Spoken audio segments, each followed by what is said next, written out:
Hi everyone, my name is Melissa, and in this video we'll examine 3 ways to strip off seconds from a datetime value. If at all possible, you'll want to lower the cardinality of your data while still meeting business requirements. Datetime values can have an extremely high cardinality. That means a datetime column can contain a vast number of unique values, which can impact model size as well as performance. There are 2 obvious ways to deal with that. First is to make sure to always split datetime values, so you end up with 1 column with dates and 1 column with times. Second is to determine at what granularity the analysis needs to be performed. Do you need to report by the second, or perhaps the minute, or even the hour? However, in this video, we'll solely focus on methods of stripping off seconds from a datetime value.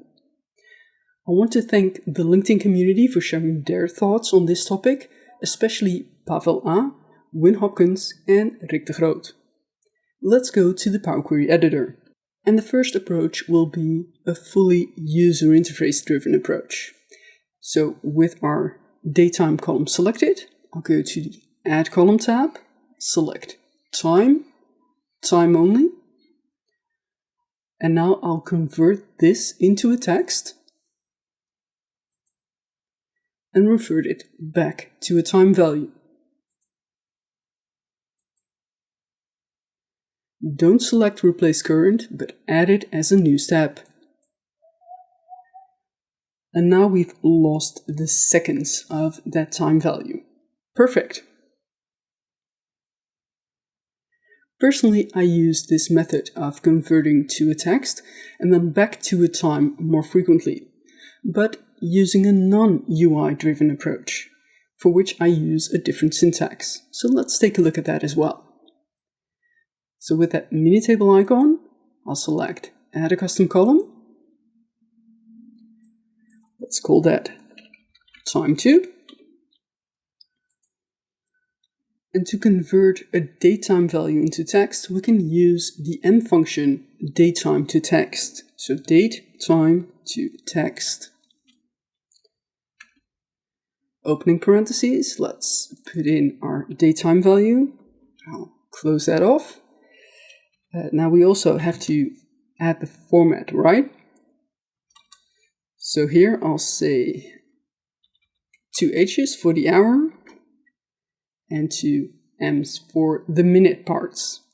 Now I've chosen a capital H to convert to that 24-hour time format. Let's see what that does. Perfect.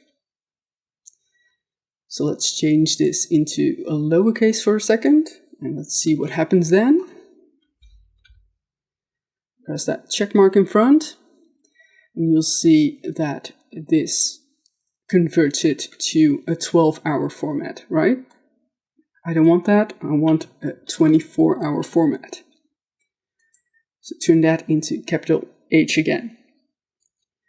So I've now converted it into a text, and I can revert it back to a time value as well, using the time from function. So time from,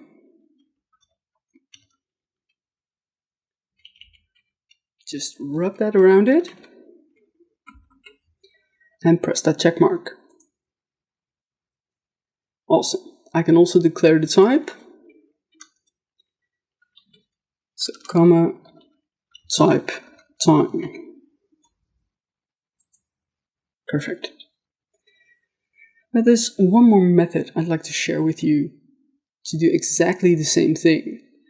And that's using a datetime value record, right? So let's see what that does. We'll add another custom column.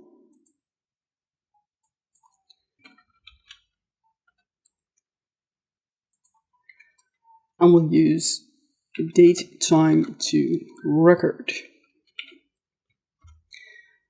Pass in our datetime value and close that off. Press that check mark.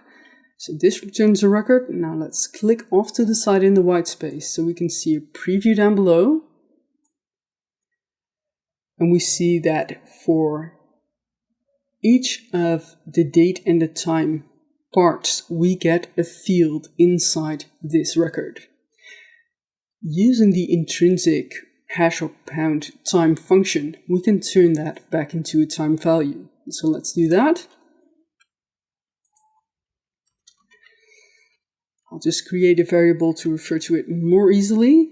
So let t equals the function I already created in, and here we can use that intrinsic time value, so time, opening parentheses. Now it takes 3 arguments, the hour, the minutes, and then the seconds. So for the hour, I need to call my record, so t, and refer to the field name hour.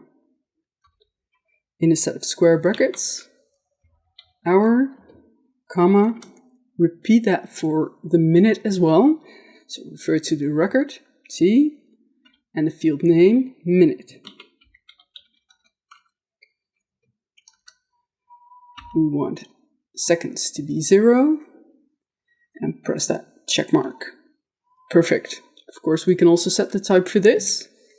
So comma, type, time.